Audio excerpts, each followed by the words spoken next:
Hello everyone, this is Karine Rayson from the Crew Coach on the Wellbeing project. I look forward to sharing this interview with you where I talk to Glenn, who is a head chef, and he gives us great insights into what it is like to work in the galley. We also talk about teamwork and how you can improve communication between departments. So I've got Glenn with us today. Glenn actually commented on a post on Facebook yesterday. Jody and I put a video where we discussed physiological issues that happen on super yachts based on burnout and sleep deprivation. So I am so happy to have connected with Glenn and the fact that he engaged with the post, because we're going to hear things from his perspective.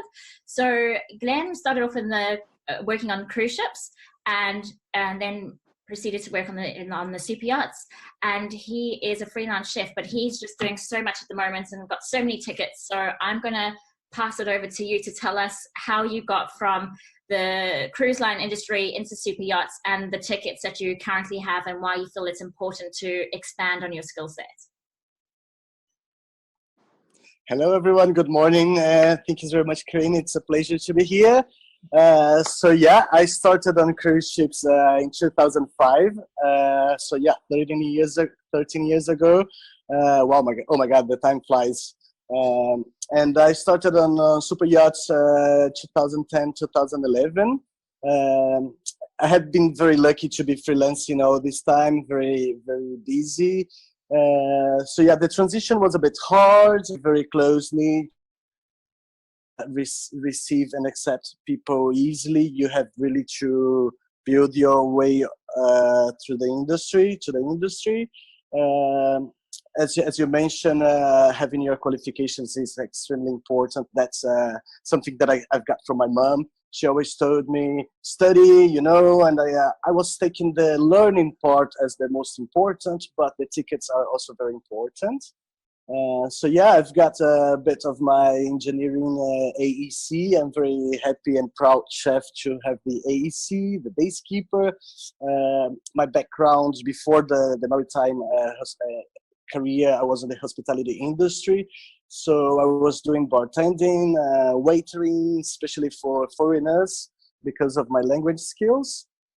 So yeah, I can do a bit of stewie too. And actually I love to keep the boats tied and organized and cleaning all over. I prefer the deck, always in open space, in touch with nature. Actually, to balance the chef life too, also closed inside of the galley. True. That's good. So yeah.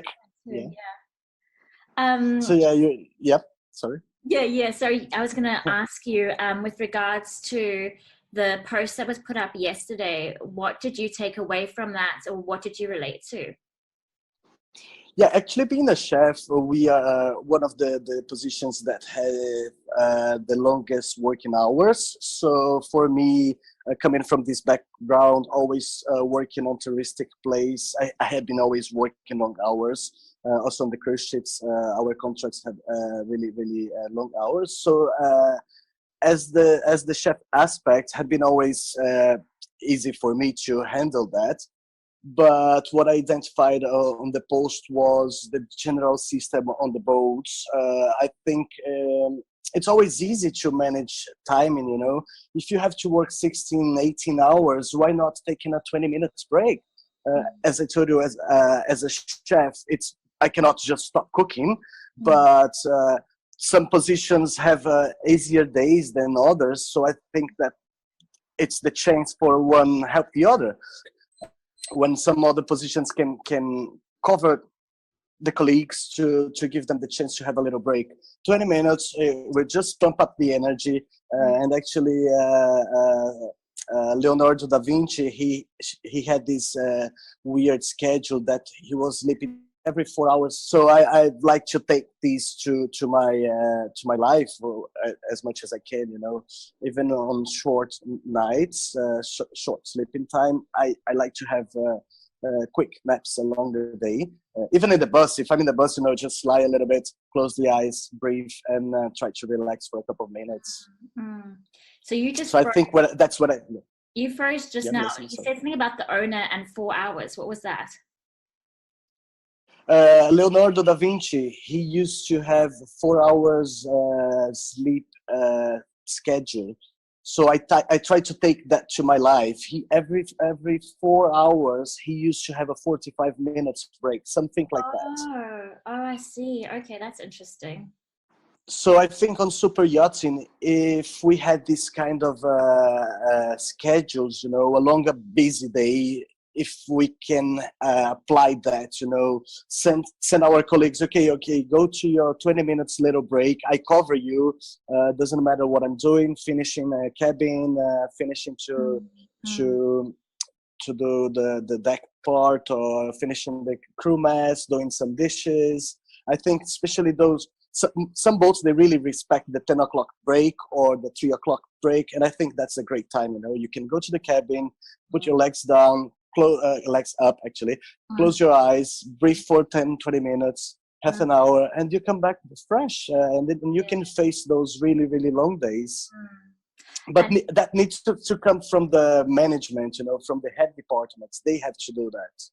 Yeah, that's right. And what I hear you saying is that, like, when you work on a yacht, you don't work you shouldn't work in isolation. You're part of a team, so you should work collectively together. So it's called collaborative leadership, and I think, like, it is more effective if you have an open mindset where you're not like, this is my job and that's your job, so I'm not going to do your job. It's like asking each other, how can I support you? How can I help you? And by understanding everyone's roles and how they work, then you can support each other better. Definitely. But again, as I said, I think it needs to come from the head departments. They need to really take care of the environment. Especially you as a coach, you understand how it's important, the human relationship, human resource, especially on a boat too. It's a closed environment. We don't have much space to go out and get away of the crew quarters, and that's when I think that the head departments, they have to and always looking of improvement on their personal lives and career, and leading. That's the idea, leading and sharing all this knowledge and skills along the boat. And that comes with the yacht's culture as well.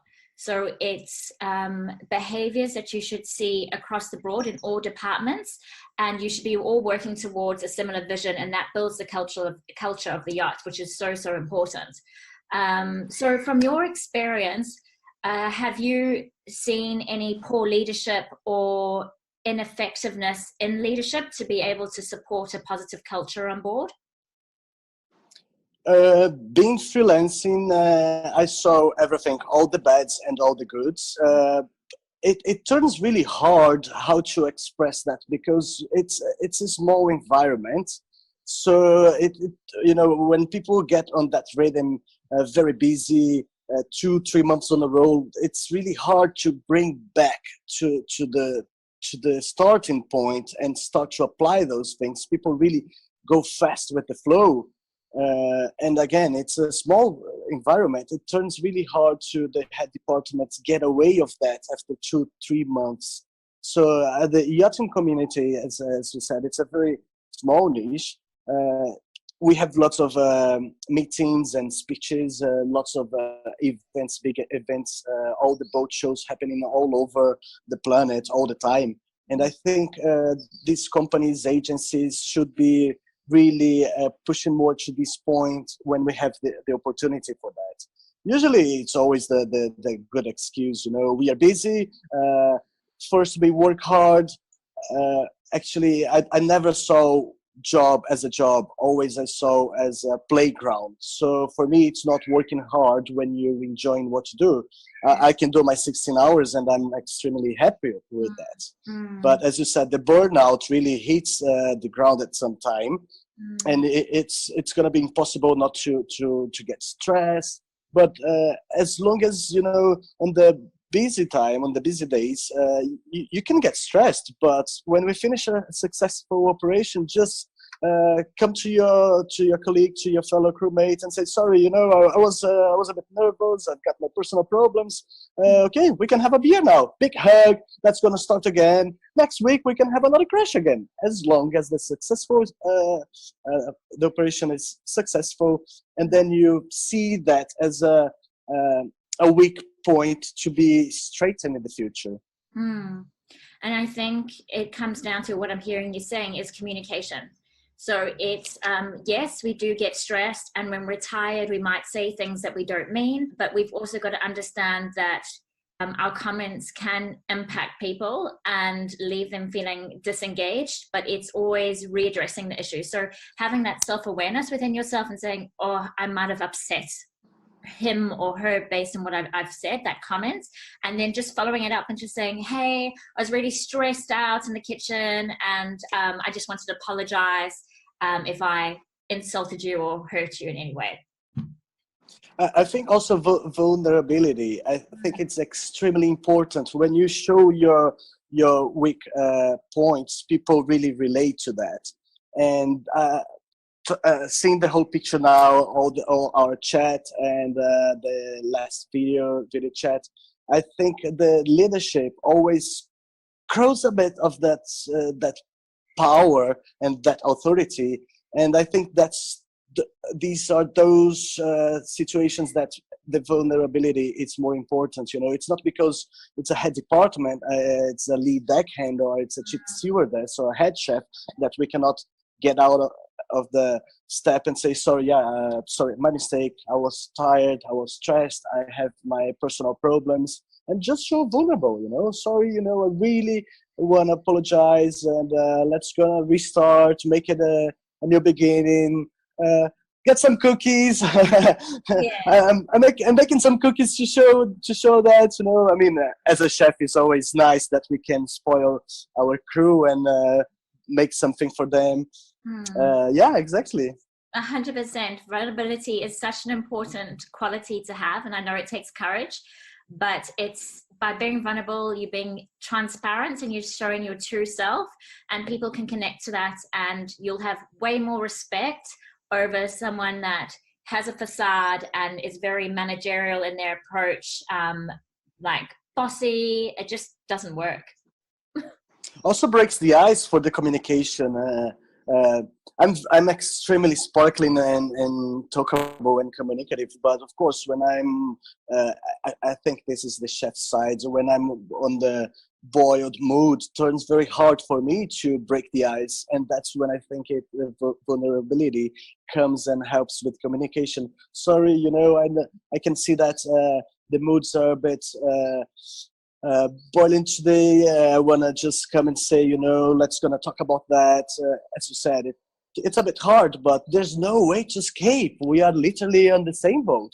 Yeah. That's the chance to, again, I can't go back home and cry. So why not cry together? Big hug. Yes, I love that. That's great. Oh, Glenn, thank you so much for your time. It was very valuable. I'm sure the listeners will get a lot out of this. So, yes, thank you again. And I wish you all the best in your pursuit for your passion and your traveling and everything else that you're doing, because you're doing so much and it all sounds so wonderful. To you, it was a big pleasure. Everything we can do to have a more balanced environment, more harmonious work place. I'm always keen. I have been my whole life at sea. It's my passion. I love that, and I want to do that for a good couple of years. I can't see myself on a land-based lifestyle. I love the sea. I love the boats. You love the boat. I cannot. Yeah. Yeah, I love the sea life. Yeah, it is just beautiful and such an experience. Like, not many people can have that experience like, well, I have, you have, and yeah, it's quite unique. And I think that's what makes us yachties, we have something special. We don't fit our routines. We like this crazy, busy, long hours, working days, and now I come back, work hard, play hard. Lots of us like our parties, traveling, adventure. that's what makes us yachties. We have this very special character and personalities that bring us together. Yeah, exactly. Yeah, Thank you so much. It was a really, really big pleasure, and always here. I hope we can do more of these chats and bring the community always together. 100%. Thank you so much. My pleasure. Thank you.